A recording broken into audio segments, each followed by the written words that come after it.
Hi, I'm Heather from booktubes, and today is my favorite authors of 2020. 2020 was not a completely terrible year. There was obviously a lot of bad things, but also I read these authors for the first time, and Taylor Swift released Folklore as a surprise album, and then just this week released Evermore as a sister surprise album, and I could not be any more thrilled. Right now, my favorite song off of Evermore is No Body, No Crime.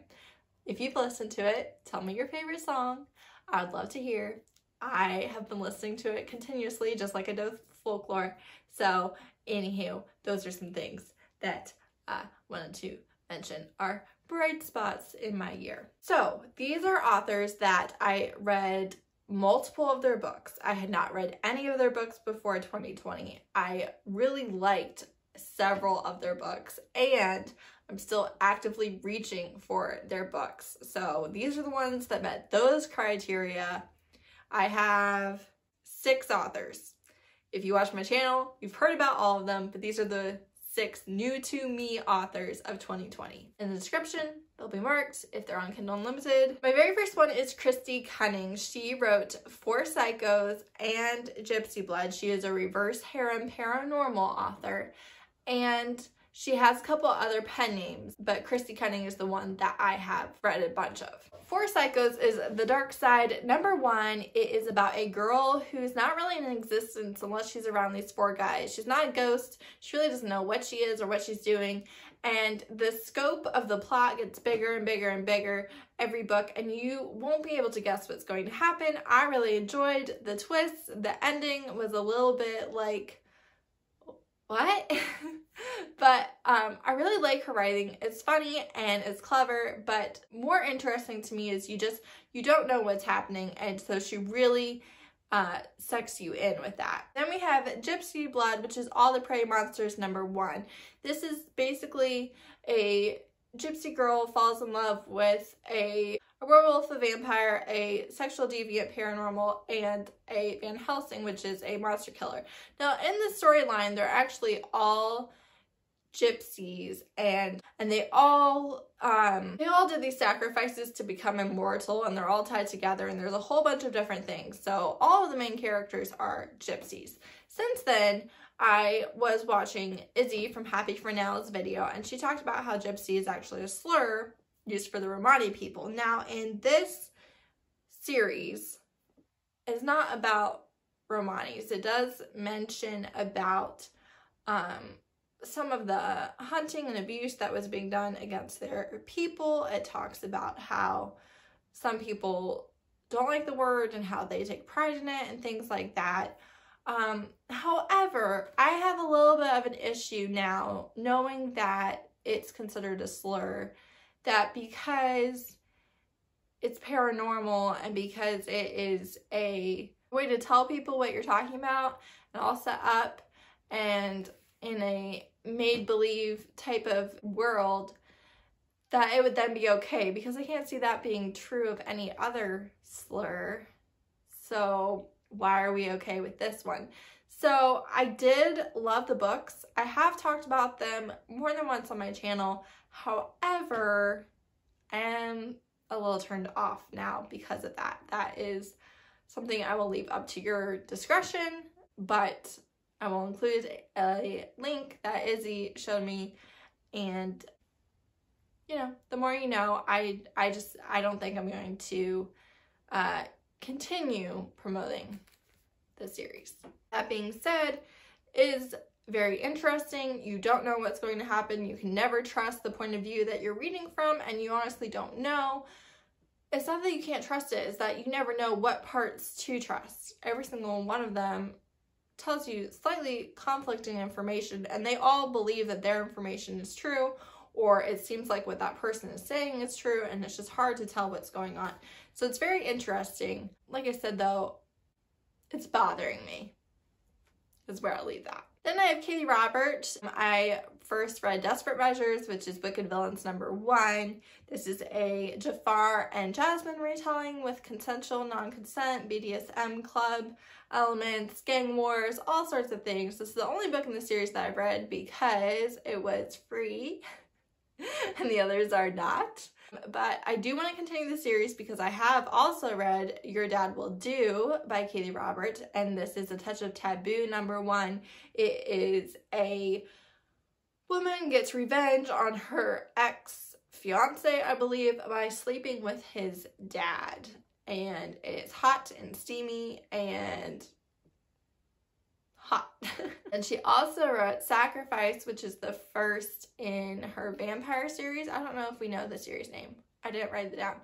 And this is basically vampires saving the world through sex, and I am here for it. It is a fun time. All of Katee Roberts' books are really steamy, and I really am enjoying her writing. The only reason why I haven't read more is I do have to pay for her books. And her books are not 99 cents. That being said, they are still the price of a coffee. I'm not saying that her work doesn't deserve to be paid for. It does. I'm just saying I would have read more if I had a cheaper / free or access to it. As it is, I haven't read all of them, but I do plan to. Then I have Rena Kent, who wrote Deviant King, which is Royal Elite #1, and it is a bully high school romance. It is over the top. It is like you are reading this with your eyes wide open, like, oh my gosh, what is going to happen? What is happening? Are we okay with this? Are we not okay with this?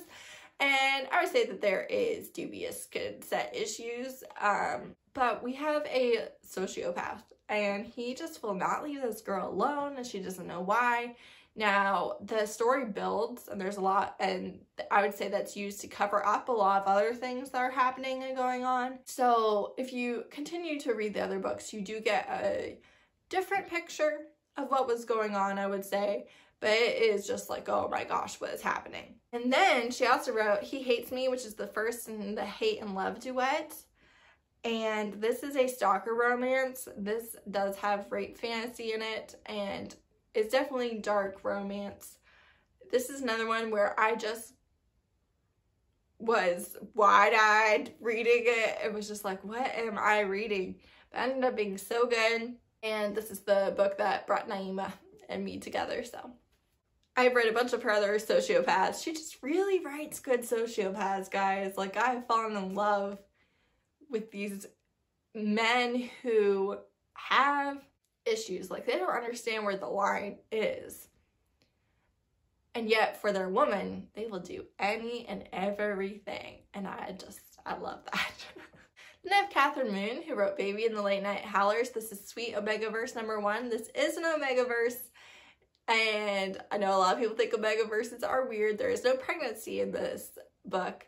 And she turns out to be an Omega, and she has to pick a group of alphas, and she picks this motorcycle club, and they're all awesome and cool, and there's some suspense thrown in. But I really liked the consent in this book. I really liked that not one person was deciding everything for everybody, that there was healthy communication, and lots of hot sex. He also wrote The Queen's Line, which is Inheritance of Hunger #1. I believe the third, and I think it's the final book in this series, is coming out December 29th. This is the Queen's Line, the Queen's family, the woman in the family. They have a type of sexual magic called the Hunger, and it creates prosperity in their kingdom. They need it in order to rule. She doesn't have it, and so it's her turn to pick her men, and she's freaking out, and she ends up going north to hide the fact that she doesn't have the Hunger, and finds out that the political situation in the country is not what she had been led to believe, and so she's falling for these guys. She's dealing with political issues and also magic issues. It's really good. It was everything I wanted it to be. It's fantasy, reverse harem. It's just so good. Even the Late Night Howlers is a reverse harem too. So Catherine Moon writes reverse harems. And she also pretty much always writes reverse harems where there's at least 2 of the guys are involved with each other as well. So it's not just female, male, male, male. Then I have Alexandria House. For her, I would definitely recommend Set, which is Them Boys #1. I actually liked the third book in this novella trilogy the best. Each one is about a different brother. They're big and they're scary looking. That's talked about a lot in the books. But they will do anything for their woman. So while the average person might need to watch their step, they will just do anything and are sweet teddy bears with their woman, and I love it. And they talk a lot about their childhood abuse, but besides that, for the most part, it's a very happy set of novellas, and this is my introduction to Alexandria House, and I loved it. And I really recommend those novellas. I also really recommend the McLean Brothers series. There's 4 brothers, and then there's another book about their sister. And the first one is Let Me Love You, and this is about a rapper who makes a really bad impression on the main character, and he's Big South and he can do whatever he wants, but he really wants to win her, and so he makes it right. They're both single parents of girls. His girl's a teenager, I believe, and her girl is a toddler, and there's a lot of things to do with award shows and paparazzi and making albums and things like that, so that was fun. But really it's just about 2 people loving each other and doing anything for each other and giving each other the world. And again, her heroes, they'll do anything for their woman, and they will put them ahead of everything else, and I love that so much. Lastly, I have Tiffany Rise. For Tiffany Rise, this is not a cheat, but I had DNF'd The Siren by her last year or the year before because it's about I don't really know what all it's about because I didn't get far enough into it. But basically, the main character used to be a submissive for a man who was never willing to give her more. And she wasn't really into being a submissive, but she did it for him. Like, she wanted him more than anything in the world, and he wasn't willing to give it to her. And it talks about how, like, he would keep a blindfold on her just because he knew she wanted to be able to see, and it was part of his power struggles with her. And I didn't like it. Even though this is an ex that's talking about, I was stressed out, and so I DNF'd the book. However, then this year I read The Headmaster by her. This is a delightful gothic academy romance where she ends up at this private school. She's their new English teacher, and she has a romance with the headmaster, who is sweet and quirky and a gentleman.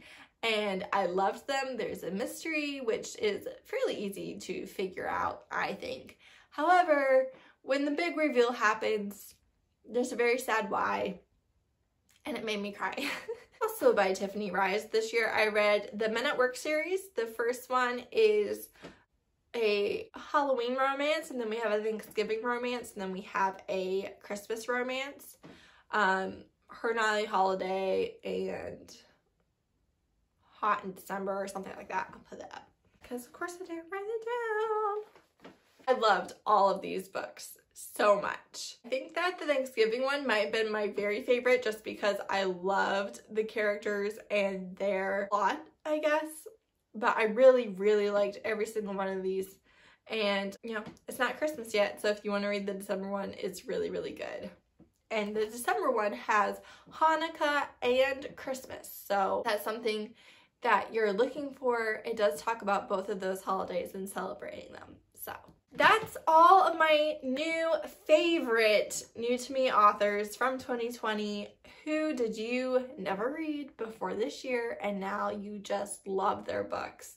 I would love to know. Like I said, these are all ones that I read and loved multiple of their books this year. So that's a big win for me. I hope you found somebody that you love too. Let me know if you love any of these. And thank you so much for watching. Bye.